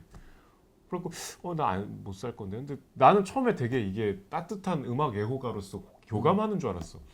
들어와서 이제 자네 음악을 좋아하는구나. 무슨 뭐 좋아하는데 저 장비가 없습니다. 전 사실 뭐 했더니 그러면 들어봐 하면서 막 커피도 자네는 내 손님이니까 하고 막 차도 한 잔 내주고. 굉장히 그때까지만 해도 굉장히 그 신구 선생 같은. 아니 지금 그러니까 거기까지는 이미지가 굉장히 박인환 따뜻한. 선생이 뭐가 돼 그럼. 어떻게 죄송하네. 그래갖고 얘는 이제 뭐 계속 뭐 어쨌든 좀 내가 늘 동경하던 공간에 초대를 받았으니까. 그러면서 뭔 얘기를 하냐면 그 스피드족과 오디오족 같은 얘기를 해요. 재생장치로 음악을 듣는 애호가를 뮤직 러버와 일렉트로닉 리스너로 나누지. 여기 또 뮤직 러버는 음악을 좋아하고 음을 가지고 뭐 이게 뭐 좋다 나쁘다 하는 게 아니라 음악을 더 실현에 가까운 느낌으로 감상하는 사람들이고, 일렉트릭 리스너는 기계에 관심이 많아서 끊없이 기계를 바꿔가면서 많은 돈을 투자하지. 그들이 기계에 대한 관심은 끝이 없어 지칠 줄 모르고 상급기에 도전하지. 그들은 음에만 관심을 기울이고 가장 중요한 음악은 까맣게 잊어버려라고 해요. 주변에 이 오디오 매니아들이 있는 분들은 그래 내 주변에 맞아 그런 사람 있어라고 떠오르실 거예요. 그러니까 저는 이게 너무 공감이 가는데, 이거 클래식을 막 깊이 좋아하는 분들은 다 이런 생각 해봤을 거예요. 저도 너무 음악을 좋아하다 보니까 당연히 오디오에 관심이 생겼는데, 오디오 막 동호회 이런 데 보면 주로 클래식이나 뭐 재즈나 락으로 이렇게 많이 이제 오디오를 테스트하거든. 그 청음회 같은 거. 그래서 한번 가봤어요. 진짜 대한민국에 몇 개 안 되는 비싼 장비를 이렇게 믹스해서 갖춰놓은데, 그래서 도대체 이게 무슨 소리길래 제가 좋아하는 베토벤의 운명교향곡을 들었는데 너무 소리가 아름답고 웅장하고 좋은데, 제가 그때 딱 이걸 알았어. 이거는 음악이 아니야. 뭐야? 그러니까 음악보다 더 아름다운 소리야. 그러니까 공연장에서보다 훨씬 소리가 좋아요. 이건 가짜구나. 저도 약간 좀 비슷한 경험했는데, 이제 저도 이제 주변에 이거 헤드파이도 좋아하는 분이 계셔가지고 막 듣다가 이제 실황을 봤는데, 이게 실황보다 좋으면 이게 말이 되나? 그런 거죠. 고민이 들었어요. 근데 그러니까 그런 분들은 뭐라고 말하냐면은, 제 친구가 최근에 헤드폰 앰프 케이블을 바꿨어요. 헤드폰 앰프 케이블을 바꿨는데, 바꿨더니 소리에 힘이 붙으면서 배경이 좀 적막해지고 악기 사이에 공간이 늘어나는 느낌이 들면서 소리의 무게중심이 낮아지고 중저음이 더 탄탄해지더라. 그런 얘기 카톡으로 주고받아요? 네, 주고받아요. 그러니까 이제 좋다는 건데. 본인은 뭐라 그랬어? 뭐라고 대답했어? 아이고 웃었지 뭐. 근데 이제 그런 얘기 있잖아요. 제일 유명한 얘기가 뭐 전기도 중요하다. 왜냐하면 출력에 영향을 준다는 거예요. 왜냐하면 전기가 그냥 이렇게 오는 게 아니라 약간 이게 달라지거든. 그럼 나주에 가서 들어야겠네. 그게 아니라 완전히 나주에 그래서 있으니까. 클래식 음악을 들을 때는 이 수력 발전소에서 나온 전기로 듣고, 그 천연 무공해 전기. 무공 연기 듣고, 이제 테크노 음악이나 약간 그 EDM을 들을 때는 원자력 발전소 그럼 어떻게 음악으로 구분해? 이 전기는 어디서 온 것이오? 들으면 좋고, 메탈은 역시 화력 발전소로 듣는 게 좋다. 이런 개소리가 있죠. 그러니까 그만큼 이제 애호가들의 그 매니아들의 세계는 정말 높다. 근데 저는 이제 어느 정도까지는 인정을 해요. 근데 이제 최근에 제가 좋아하는 그 뭐 소리 그 교수님이 계시거든요. 교수님이 그 유튜브를 하는데, 거기서 그때 논쟁이 뭐였냐면, 케이블을 바꾸면 소리가 달라진다. 아니다. 그거 다 구라다. 뭐 이거 가지고 싸웠어. 왜냐? 200만 원짜리 케이블을 누가 팔았거든. 그래서 이게 200만 원짜리 가치가 있냐? 없다. 이거 좀 엄청 싸웠어요. 그 헤드폰 그 매니아들 거기서. 그래가지고 교수님이 이걸 내가 그러면 모든 조건을 동일하게 한 상태에서 내 스튜디오에서 이거를 실험을 할 테니까 블라인드 테스트를 하자. 나와라. 제일 이제 마니아들한테 쥐약이 블라인드 테스트죠. 아무도 안 왔어. 한 명도 안 왔어. 그래서 교수님이 진짜 열심히 준비해놨거든요. 이거에서 이거 껴보, 이거 껴보, 이거 껴보, 막 유의미한 뭔가 해보려고. 아니 뭐 신청자를 안 받았어요? 심지어 받았어요. 근데 그 신청해놓고 안 온 거야? 댓글 써놓고 무서워서? 안 왔어. 정말 부끄러운 줄 알아야지. 그러니까 물론 어디까지는 이게 의미 있다는 걸 알아요. 저도 그래서 집에 헤드폰 뭐 앰프도 있고 뭐 헤드폰도 좀 좋은 걸 써요. 뜻은 다르지. 근데 뭐 어느 정도여야지. 그 무슨 요즘에는 그것도 있어. 뭐 돌 같은 걸 올려놓으면은 소리의 정의감이 더 좋아지고 뭐 어쩌고. 음악의 세계는 아닌 것 같아. 그리고 뭐 하여튼 많아. 그 얘기도 하려면 엄청 얘기할 게 많은데 아무튼 근데 여기서 나오는 거는 꽤나 그래도 얘기되는. 나는 앰프. 그러니까 이런 얘기를 하려고 얘를 들어오라 그런 줄 알았어. 그러니까 나도 그래서 역시 오디오 애호가들은 자기 같은 애를 또 늘리려고 또 꼬시려고 아니 그리고 또 하는구나. 얘기의 분위기가 뭔가 뮤직 러버 같잖아. 뮤직 러버 같잖아. 자네도 되게. 나은가 뭐 이런. 동료를 만났군. 근데 이제 갑자기 제가 이제 그래서 이런 거죠. 그래서 이 남자분이 뭐라 하면 맥킨토시를 들려줘요. 그러니까 맥킨토시 되게 좋은 이제 앰프 회사인데 그래서 이제 애플 아니? 앰프죠. 애플 사과. 맥킨토시 뭔지 몰라요? 애플에서 만든 컴퓨터가 맥킨토시 아니야? 옛날에. 좀 무식해서 이건 좀 무식하다 해도 돼. 왜냐면 유구한 역사와 전통을 지닌 오디오 AV 기기 회사 이름도 애플의 맥킨토시예요. 맥킨토시는 뭐예요? 다른 맥킨토시예요. 아 그래요? 다르니까 이름은 똑같으니까 헷갈릴 수 있지. 맥킨토시는 아시는 게 좋죠. 애플 음악 얘기인 줄 좋아하시는 알았어. 애플 아니에요? 애플이 80년대는 이런 걸로. 나도 근데 처음에 그런 줄 알았어. 근데 보니까 맥킨토시 글씨가 너무 멋있게 생긴 거예요. 그래가지고 맥킨토시에서 들린 그 음악이 내가 지금까지 들은 거 너무 좋은 거지. 그래서 얘가 전 이런 걸 살 돈이 없어요. 내가 그러면은 마진 안 남기고 그냥 원가에 주겠다. 그 돈도 없어요. 땡전화푼도 없다니까요. 그 돈도 없어요. 전 오디오가 없어요. 그랬더니 이봐 자신이 가지고 싶은 걸 가질 수 있는 방법은 말이야. 거기에 모두 대가가 따르지만 말이야. 악마의 제안을 다른 게 방법이 있어. 전 그래서 알바를 시켜놨다. 아름답게 봤어 계속. 알바를 시키고 이제 그걸 이제 까주려고 하나 보다. 그랬더니 그는 자신과 하룻밤을 보내준다면 레코드 플레이어를 주겠다고 제의했고 나는 나쁘지 않은 제의라 생각했다. 난 여기까지만 해도 갑자기. 하룻밤 동안 뭐 술 먹자는 건가? 이랬어. 그래서 왜 나쁘지 않다고 생각했냐면 턴테이블을 갖고 싶어서가 아니라 단지 그의 제의가 가소로웠기 때문이다. 그건 재물을 받고 능욕을 당하는 것도 순결을 빼앗기는 것도 하다못해 처녀하게 파손되는 것만큼의 가치도 없는 것이다. 나는 그의 제의를 받아들였다. 뭐 이러면서 이제 가는 거예요. 그래서 멋있는 곳 가서 먼저 기분을 북돋을까? 어떤 곳이요? 게이클럽 같은데 그게 싫다면 고급 레스토랑이나 호텔 바 같은 데도 괜찮아 라고 했더니 막바로 인터코스예요. 또 이렇게 또 시원하게 현재 유산이야. 현재의 유산을. 그랬더니 그가 나를 보고 부드러운 웃음을 지었다. 정체가 드러난 남색가의 미소를. 그럼 내 집에 가지. 그래서 둘이 이제 집에 가서 또 즐거운 시간을 보내죠. 근데 잘 안 돼. 즐겁지 않지 얘는. 잘 안 돼. 그래서 어쨌든 뭐 턴테이블을 얻었으니까. 그래서 나가 보니까 아침에 그가 약속대로 플레이어를 줬어. 그랬더니 좋은 거야. 근데 맨션 응접실에 있는 피셔 진공관 앰프에 물려 있었던 건데 이걸 내가 다 줄 수도 있어. 이렇게 얘기를 하죠. 그랬더니 이런 얘기를 하죠. 웃음을 하지 말아요. 나는 내 학문이 그렇게 비싸다고 생각하지 않습니다. 굉장히 결기 있는. 뭘 결기가 있어. 그래, 저는 이게 처음 알았는데 얘가 근데 턴테이블은 뭔지 아시죠? LP 돌리는 스피커가 따로 있어야 되는데 얘는 그거를 그 카세트 스피커에 연결해서 들어요. 그러니까 카세트가 무슨 전축 같은 카세트였나 보죠. 앰프가 기본적으로 있는. 가능한가? 그러니까 앰프 역할을 있는 카세트 플레이어만 되는 그런 거였나 보죠. 그러니까 이제 LP를 재생은 할 수 있으나 음질은 카세트 개판이지. 그렇지. 거의. 그렇지. 요만한 스피커가 나오겠죠. 뭐 하여튼 열악해요. 뭐 하여튼 그걸 어쨌든 얻었으니까 이제 얘가 이제 이걸 얻었으니까 이제 뭐가 필요해? 판이 필요하잖아. 그렇지. 그래서 이제 LP 판 막 이렇게 늘 이제 구경 다니다가 이제 늘 정기적으로 만나 현재를 또 만나죠. 현재를 만나서 또 이제 얘네는 만나면 무조건 여관 가거든. 실제로 여관이라고 나와요. 모텔이 없던 시절이었나 봐.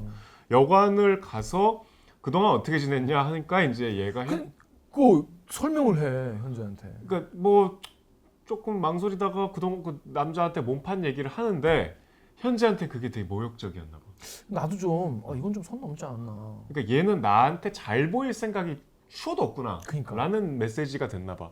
그건 좀 속상할 것 같아. 완전 상처받고 나가죠. 나를 뭐랄까 어떤 영혼으로 대하지 않는구나. 나를 그냥 대상으로만 생각했구나. 이런 생각. 그런 물론 얘기를 어떻게 하지? 뭐 이런. 그런 이게 남자애는 보면은 별 생각이 없을 것 같아.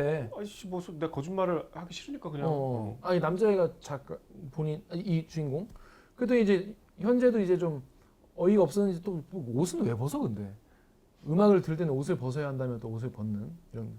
근데 그 전에 현재랑 얘기에 좀 빠진 게 있는데 현재랑 되게 가까워져서 나중에 그러니까 둘이 막 단지 섹슈얼한 그게 있는 건 그것만 있는 건 아니고 둘이 여행도 가잖아요. 현재는 이제 학교 땡땡이 치고 그래서 뭐 주말에 여행을 갔다가 월요일이든 이제 일요일에 학교 가려면 일요일에 와야 되는데 현재 그때 안 오고 싶어 하죠. 그러니까 그만큼 학교를 가기 싫어했던 거죠. 그래서 막 담뱃불로 몸도 지지고 내가 얼마나 가기 싫은지 보여줄게 뭐 이런 식이었. 뭐 그래서 둘이 막 그 몇 날 며칠을 부산에 머물면서 대구에서 부산 가까우니까 이제 여행을 글로 갔다가 거기 주저앉은 거야. 그래서 여관방을 전전하면서 이제 계속 얘네는 여관방에만 틀어박혀 있어요. 여행의 양상이. 그런 경험도 있는 이제 거의 유사 연인 관계인데 이제 이런 얘기를 한 거지. 그러니까 현재는 이제 대충격 상처를 뭐 받고서 근데 이 주인공은 그런 거를 예상을 못한 게 너무 한 19살 때는 그럴 수 있나? 그래서 하여튼 집을 저 헤어진다기보다 이제 또 그래가지고 한 차례 자고 나서 현재가 이제 빡쳐가지고 이제 그가 너한테 했던 것 같이 나한테도 해보라고 막 그러면서 막 삐딱해지죠. 삐딱삐딱하게 나오죠. 그러면서 이제 막 책 다 쓰러뜨리고 막 다 똥이다 다 그러면서 막 소리 버벅 지르다가 너는 아주 나쁜 놈이야. 그러고 가요. 그런데 그리고 나서 얼마 뒤에 현재가 자살합니다. 건물에서 몸을 던지죠. 건물 몸을 던져 자살하는데 그 소식을 들었을 때 근데 그 현재가 다락방에 자기 팬티를 두고 가요. 마지막으로 둘이 있었던 곳이 여관방을 전전하다가 이제 끝내 집으로 오거든요. 근데 거기 레코드를 틀면서. 네. 음. 그 레코드 그 얘기부터 해야 되네. 레코드 자랑하려고 온 거지. 레코드를 나 이제 전축 있다. 레코드 판 거 사가지고 현재가 사주지. 현재 사줘. 6,900원어치 사줘. 어디 한번 구경이나 해볼까? 해볼까? 가. 그래서 집에서 음악 틀어놓고 이제 한 건데. 오빠 근데 이거 어떻게 산 거야? 그랬더니 이제 그 얘기를 하죠. 네. 아유, 가지고 분홍색 팬티 한 장 두고 이제 사라진 거죠. 그랬더니 현재의 그녀의 죽음 앞에서 제일 먼저 떠오르는 거는 이제 팬티였던 거지. 얘는. 근데 어쨌든 이 현재의 죽음이 얘한테는 엄청난 충격과 상처가 돼서 이제 이때부터 방황을 접고. 근데 난 여기가 되게 좋았어요. 뭐냐면 그녀의 죽음 앞에서 팬티를 생각한 것은 불경스럽지만 그것은 상징적이게도 현재와 나와의 관계를 드러내는 것인지도 모른다고 생각하니까 기분이 처참해졌다. 우리는 철저히 섹스를 필요해서 만났고 서로를 구원하는데 필요한 최소량의 사랑도 구하지 않았다. 그녀가 절망에 처해 있었던 그때 나는 야비한 방법을 써서 그녀의 관심을 내게서 끊도록 유도했다. 나는 울지 않기로 했다. 내가 눈물을 흘리면 두 눈에선 네온이 흐를 테니까. 뭐가 올라? 네온 사인에. 네온 사인. 나 이 부분이 너무 좋아서 자꾸 여러 번 읽었어요. 그러니까 얘도 이제 뒤늦게 각성을 한 거죠. 내가 그리고 보니까 짓을 했구나. 여기 보니까 이 새끼 얘가 일부러 그 얘기를 한 거야. 약간 관심 끊으라는 식으로 나에게 그런 식으로 한 거죠. 아주 잔인하게 한 거죠. 아주 잔인하게. 그래서 각성을 하고 그때부터 공부 열심히 해요. 그럼 이제 갑자기 막판 피치를 올리기 시작해요. 죄송해요 어머니. 공부를 시작하겠어요. 그래서 울어. 그 열심히 공부해서 이제 얘는 뭐 목표가 서울대였던 것 같아. 추정컨대. 뭐 하여튼 그래서 서울대 시험을 봐서 원하던 과에 합격을 해요. 합격을 해서 이제 엄마는 드디어 이제 내 아들이 뭐 소원을 이뤄줬구나 이러고 그래서 등록금을 받아서 이제 등록 마지막 날 이제 올라가죠. 서울로. 그래서 은선을 만나요. 은선을 만나니까 애가 이제 그러니까 어설픈 밤이 투사가 되는 거지. 왜 이렇게 계속 어설프냐? 그래서 얘네 어설퍼. 그래가지고 이제 되도 않는 그 며칠 전에 썼다는 시를 읽어주니까 어디 가니 아메리카라는 시를 썼어. 그랬더니 팝송 가사만도 못해 이렇게 얘기를 한 거야. 그랬더니 그렇지 정말 그렇지 민중시들은 다 그래 이렇게 말한 거예요. 또 얘가 눈치 없이 민중시도 좋은 시 많잖아요. 소라소라 푸른 소라도 사실은 민중시라고 볼 수 있지 않습니까? 그랬더니 어이가 없어 말이 나오지 않았다. 대체 얘의 머릿속에 뭐가 들었는지 알 수가 없다. 나는 은성이가 말을 끝내는 순간 힘껏 그녀의 뺨을 올려붙였다. 여성을 폭행하는 게 좋다는 뜻이 아닙니다. 절대 그걸 옹호하는 게 아니라 이제 여기 이렇게 나왔다는 거예요. 네가 쓴 시가 민중시이기나 해! 이러고 소리를 지른 거죠. 그랬더니 탁자에 엎드려 소리를 내 울은 거예요. 너는 내 고통을 몰라. 난 그냥 죽어버리고 싶어. 라고 우니까 은선이와 나는 1년 동안 하지 못했던 섹스를 하러 여관으로 갔다. 깔끔. 그러니까 이제 은선이도 자기 가면을 사실은 그래, 알고 계속 쓰고 있었던 있었던 거죠. 들킨 거지. 그랬더니 이제 한 대학에 들어가고 시인이 되는데 아무도 나는 시인 취급을 안 해주고 그래서 여류 시인이라는 자존심을 세워보고 싶어서 문학 서클에 들어가면 더 심했다. 모두 뭐 박노해, 백무산 뭐 이런 거 보고 김남주, 김지아 이런 거 보는 거야. 그래서 나 같은 건 저리 가라는 거야. 그래서 이제 나도 이제 오기로 이제 이런 걸 쓰게 된 거죠. 자기 자신을 찾지 못했던 거죠. 뭐 이 스토리는 좀 사실 약간 유치하긴 했지만은 오랜만에 듣는 이야기라서 좀 재밌긴 했어요. 그리고 이제 그 이거에 대한 고민을 어디에 풀까라고 이제 그 평론가 어디냐 물어보니까 아 선생님은 미국으로 이민 가셨어요. 그러니까 모든 게 이제 다 재수생 때 만난 모든 인연이 이제 정리가 되고 그리고 나서 마지막으로 얘는 이제 여자를 대학교 등록하러 서울에 왔는데 뭐 여기서도 또 이제 하룻밤 같이 보내는 창녀가 있죠. 창녀를 아예 만나죠. 이분은 그냥 프로페셔널한 창녀하신 거예요. 프로페셔널. 어. 여관에서 전화하면 뭐 이렇게 불러줬나 봐요. 그래서 뭐 이분 그러니까 이때는 이미 마음을 굳힌 상태인 거야. 나는 대학을 가지 않겠다. 그러니까 합격을 해서 등록을 하러 등록금을 들고 왔지만 나는 끝내 대학에 등록을 하지 않아야겠다는 거의 이제 마음을 굳히고 이제 이 여자도 되게 순수한 여성이더라고. 뭐 라스베가스야. 그러니까 리빙 라스베가스. 약간 그 남성 판타지죠. 예. 순수한 창녀를 만나고 싶은.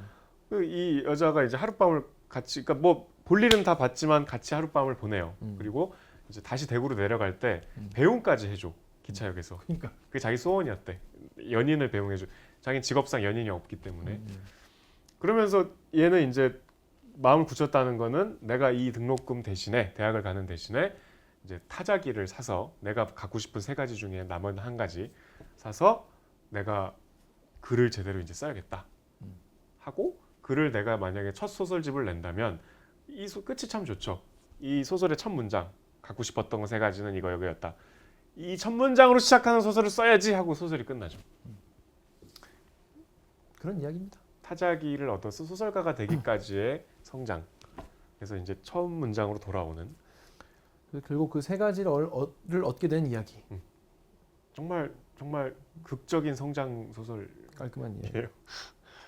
그래서 참 거칠고 성장 소설은 보통 이 내면의 이게 이야기인데 데미안은혜랑 한번 비교해 보세요. 이게 얼마나 파격적인 소설인가.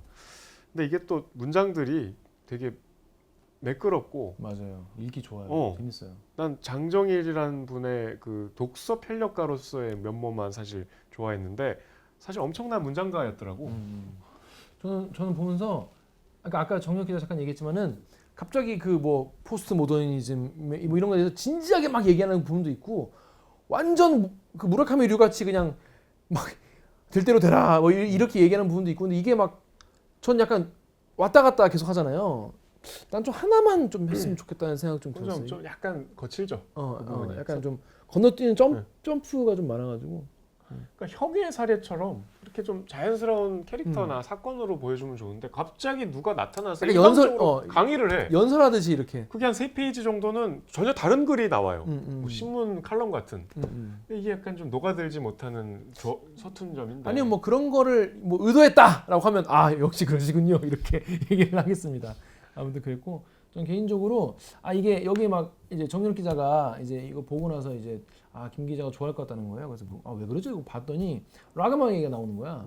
또 뭐 레드 제플린 얘기 나오고 뭐 지미 페이지 얘기 나오고 막 그래요. 뭐 짐 모리슨 얘기 나오고 그러는데 전 사실 그 세대가 아니거든요. 전 딱 이 다음 세대예요. 그러니까 얘도 그 세대는 아니잖아. 자기. 그쵸. 근데 이제 그녀의 말대로 얘가 이제 은서를 만나가지고 이제 요즘에 뭐 음악이 뭐가 나오냐 뭐 그랬더니 요즘 음악은 정말 구역질이나 그녀의 말대로 라디오를 틀면 쏟아지는 요즘 음악은 구역질 나는 것이고 쓰레기 같은 것이었다. 이때가 88년이니까 뭐 이때 나오는 음악 뭐 소방차 이런 얘기인가? 아니죠. 복사판으로 팔리는 요즘의 락은 모조리 썩어 문드러져 있다. 그들은 이렇게 노래한다. 내 직업은 살인인데 장사가 잘 된다. 이게 메가데스의 Killing is my business and business is good이거든요. 그래요? 이게 메가데스 1집이야. 그러니까 김기화의 고전을 여기서는 이제 요새 음악으로 요새 음악 이런 음악을 듣냐? 이 인생이 괴로울 때 자살이 최고. 이건 아마 메탈리카의 페이트 투 블랙을 말하는 건지. 스피드적의 음악이었군요. 아니 스피드적 아니에요. 얼마나. 근데 페이트 투 블랙은 그런 내용은 아니긴 한데 아무튼 뭐 이런 딱 이때거든요. 이 메탈리카 메가데스. 저는 그때의 음악부터 시작을 했어요. 그래가지고 듣기 시작을 해가지고 장정일 씨가 말하는 썩어 문드러진 로큰롤이 이제 내가. 근데 이제 이게 배경이 장정일도 그렇고 유화라는 시인 알죠? 우리 감독으로 이제는 더 유명하죠. 맞아요. 말죽거리 잔혹사, 결혼은 미친 짓이다. 근데 이 장정일 유화 같은 분이 대표적으로 당시에 이제 80년대 후반 90년대 초에 민주화가 되면서 이제 대중문화가 좀 가벼워지고 막 이 퇴폐를 찬양하는 이런 뭐 노래들, 뭐 시들, 싸구려, 뭐 키치 이런 그 기치를 들고 일어난 여러 장르의 대중문화들에 대한 환멸을 많이 이제 문학에 녹여냈거든요. 이 두 분이 대표적으로 그 시각에 딱 이렇게 직설적으로 들어가 있는 것 맞아요, 같아요. 그런 것 같아요. 사실 네. 그 당시에 음악이 그랬던 건 사실이죠. 왜냐하면 메탈 같은 경우에도 LA 메탈이라는 장르가 그 당시에 뭐 여러 머틀리 크루니 뭐 건센 로이즈니 그런 이제 본조비 뭐 이런 LA 메탈 듣기 편하고 되게 막 그 전까지 반전 시위 베트남 전 때문에 뭐 히피도 많이 생기고 그러면서 막 무정부주의 막 공산주의는 이제 좀 맛이 가는 것 같고 이런 어떤 뭐랄까 되게 이 정신적 이 막 혼란 상태 젊은이들이 어떤 제도가 많은가 이런 거에 대한 치열한 논쟁 그랬는데 갑자기 이제 자본주의의 확 승리 같은 느낌이 들면서 이제 LA 메탈이 뭐 포이즌이 뭐 그러니까 락이 어떤 시대 저항의 도구였는데 그 도구를 막 인간의 감정을 싣고 막 일상의 얘기가 나오니까 이제 이게 용납이 안 되는 그렇죠. 그런 근데 뭐 거죠. 그냥 뭐 이게 보면 뭐 영국 뭐 음악이랑 막 섞여 있어. 좋아하는 밴드가 다 옛날에 막 뭐 다. 저는 사실 그때 음악들은 지금 들어도 난 잘 모르겠더라고. 그냥 레드제플린이나 뭐 다 좋다고 하는데 그냥 왜 좋은지 알겠는데 그냥 막 귀에 꽂고 살게 되진 않더라고. 저는 도어스도 좀 아무리 들어도 레드제플린이 그룹인 줄 처음 알았어요. 레드제플린 사람 이름인 줄 알았어요. 저는 보면서 레드제플린 누구냐고. 레드제플린은 알죠. 근데 이게 노래도 듣고 했는데 스테이웨이 투 헤븐이 사람 그룹이었구만. 그룹 이름인지 모르니까 그만큼 클래식만 좋아하니까. 그러니까 제가 이제 쇼팽이 왜 S로 시작 안 하냐 뭐 그런 거죠. 그거부터 너무 차이콥스키가 왜 T로 시작하냐. C로 시작 안 하냐 이런 거죠. 아무튼 저는 사실 제가 좋아하는 음악 얘기도 많이 나오고 되게 재밌었고 재수할 때 여기 보면 그런 제목이 나와요. 재수생은 외롭다 뭐 이런 글이 있어. 이렇게 살아도 재수에 성공했어. 뭐가 외로워? 여자 졸라 많았구만. 그거에 이제 1년에 여자 몇 명을 그냥 너무 한 가지 그게 별로 이렇게 뭐 감흥이 없는 거지. 그건 이제 그렇게 저같이 아무도 없었던 사람한테는 기숙학원 다니니까 기숙학원도 근데 로맨스가 있지 않나요? 난 없었어. 거기는 뭐 이렇게 남녀가 마주칠 공간이 없어요? 나만 없었어. 됐습니까? 그래서 재수할 때 성적이 급상승했잖아. 급상승했어. 거의 신분이 바뀌었어요. 여자 없어서 급상승했다 왜? 다행이네. 여기는 여자 4명과 대단한 분이에요. 아무튼 그때 되게 잘 찾는 이야기인데 근데 난 너무 마지막에 그래도 대학은 가지 이 새끼가 나 너무 결국 안타깝더라. 그 장정이 됐잖아. 장정일 선생은 중졸이야. 그러니까. 달라. 근데 하여튼 너무 안타깝더라. 그러게. 야 임마 그래도 대학은 가라. 야, 대학 가면 또 다른데. 가면 또 재밌는 또 반항과 가서 이런 또 게 기다리고 있어. 소설을 쓰면 되는데. 그래, 서울에 있는 대학 가서 이 당시로 치면 돈텔마마 이런 데 가면 되는데 왜 대구에서 그 아까운 재능을 썩히고 있냐 이 말이여. 딥하우스나 단코 이런 데 갔으면 좋았을 걸. 그렇습니다. 89학번이 무슨 단코예요. 단코 없죠. 그러니까 돈텔마마나 그 당시 뭐가 있었지?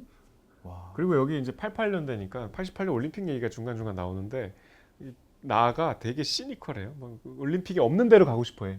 그 올림픽의 위선과 그 올림픽으로 가려진 이 그림자들이 올림픽 끝난 날 자살했죠. 그 여자가. 그래서 올림픽을 나는 평생 못 잊을 거다 그런 얘기도 나오죠. 자, 아무튼 저는 아예 아무런 사전지식 없이 봤거든요. 근데 되게 재밌고, 그러니까 제가 생각하는 좋은 소설은 이런 것 같아요. 그러니까 저는 딱 판타지 드라마 저는 일단 딱 거부감 들고 자꾸 옛날로 자꾸 막 회귀했다가 현재로 왔다 이런 거 저는 싫어하고 딱 요게 딱 제가 저 같은 사람은 요런 게 딱 재밌었던 것 같아요. 장정일 선생 책은 사실 지금 읽어도 이게 90년에 나온 책이거든요. 근데 여러 가지 취향은 좀 올드하지만 설정도 지금이 아니니까. 근데 굉장히 신선해. 충격적인 느낌도 있고 너무 트렌디한 것 같아. 문체 자체도. 그래서 되게 지금 근데 책을 구하기가 어렵다니. 이북으로 보세요. 6,000원인가밖에 안 하더라고. 재밌습니다. 좋습니다. 자, 장정일 작가의 뭐 다른 작품 근데 저는 4개 거짓말을 해봐 있잖아요. 네, 봤어요? 못 봐요. 그건 책이 다 회수가 됐어요. 절판뿐이 아니라 금지 이렇게 됐죠. 그게 이제 형법상 음란물이라서 음란물 유포죄. 그래서 이거를 보려면 뭐 장지현 선생 집에 가야겠죠? 근데 도서관에도 없어요. 그게? 없어요. 도서관에 있으면 안 되지. 아, 그렇지. 그래서 그러니까 이 세계에 존재해서는 안 되는 글로 판명난 근데 거야. 그게 그 당시 평을 보면은 저는 책을 못 봤습니다. 근데 그 마광수 선생의 즐거운 사랑 있잖아요. 그 마광수 선생 그걸로 이제 유죄 판결을 받았는데 즐거운 사랑은 애교 수준이구나 한대요. 지금 나오는 야설 싸대기를 후려버린다는데. 네, 그 내일 거짓말 해봐는 이거는 음란물이지. 누가 봐도 라는 다들 그거 생각은 보면 끄덕끄덕 한다고. 너무 궁금해. 더 보고 싶어. 그래서 그냥 음란물은 아닐 거 아니에요. 뭔가 그러니까, 또 뭐 있을 거 아니야. 장정일의 세계관이 있을 거 아니야. 음. 너무 좀 궁금한데 누가 있으면 좀 같이 공유 좀 해주시면. 너무 야만의 시대 아니었습니까? 야한 책 썼다고 막 감옥 보내고 법정 구속돼서 보고 싶다. 지금도 그 법은 그대로 있대요. 음. 아무튼 그런 문제적 작가인데 또 이분이 최근에 2017년에 시집을 또 내셨는데 원래 시로 먼저 등단하셨으니까 소설은 안 써요. 저는 그래서 좀 궁금해요. 뭐 하고 계신지. 그렇습니다. 여러분 주변에 구하실 수 있다면 내 거짓말을 해보시고 저희 좀 빌려주시면 좋을 것 같습니다. 빌려주십시오. 네. 자, 우리 다음 주에 다룰 소설은 뭡니까? 다음 주는 박민규 작가 아시죠? 아, 박민규. 박민규 작가 여러 논란이 좀 있었죠. 아쉽게 사라진. 갑을 고시원 체류기라고. 갑을? 네. 갑을 고시원 체류기? 네. 그게 이제 카스테라라는 소설집에 들어 있어요. 갑을 고시원 체류기를 책에서 찾으시면 안 됩니다. 산미 슈퍼스타즈. 그건 다른 책이에요. 그러니까 네, 그 작가인데. 그 작가. 그래서 전 심지어 사진 찍었네. 안타까운 논쟁으로 근데 좀 뭐 이렇게 아직까지 좀 활동을 못 하시고 계신 하지만 표절 시비 때문에 네, 그런 거죠. 우리 시대 소설 50엔 들어가 있어요. 네. 표절 시비가 아니라 표절을 본인이 인정하시고 그냥. 네. 죄송합니다. 안 쓰겠습니다. 우리는 안 쓰고 계시죠. 갑을 고시원 체류기 한번 보시고 그건 단편이니까 카스테라를 사면 되겠네요. 카스테라를 사셔야 됩니다. 사시고 보시면 되겠습니다. 다음 주까지는 그러면 카스테라 박민규 작가의 카스테라 읽고 오시면 되겠습니다. 그럼 저희는 여기까지 하겠습니다. 네. 책 봐. 책 좀 봐. 안녕. 고생하셨습니다. 고생하셨습니다. 아유, 끊지 이거 말고. 감독님 그 코가 아유 우리 감독님이 코로나 걸리다가 지금 이제 복귀하셔가지고 후각이 없대요. 그럼 오늘 뭐 그냥 대충 떼도 되겠어요? 오늘은 그냥 뭐 밥을? 그냥 아무거나. 후각이 그러니까 냄새가 안 맡아지면 맛도 잘 몰라? 아 그래? 네, 그러니까 그 미각은 남아 있는데 뭐 그래도. 달고 쓰고 짜고 그런 건 느끼는데 향이 나는. 그럼 향이 센 걸 먹을까? 간만에 좀 뭐 평소에 못 먹던 거 먹을 수 있겠다. 똠얌찌 이런 거 먹어야 되겠네. 나 배고픈데.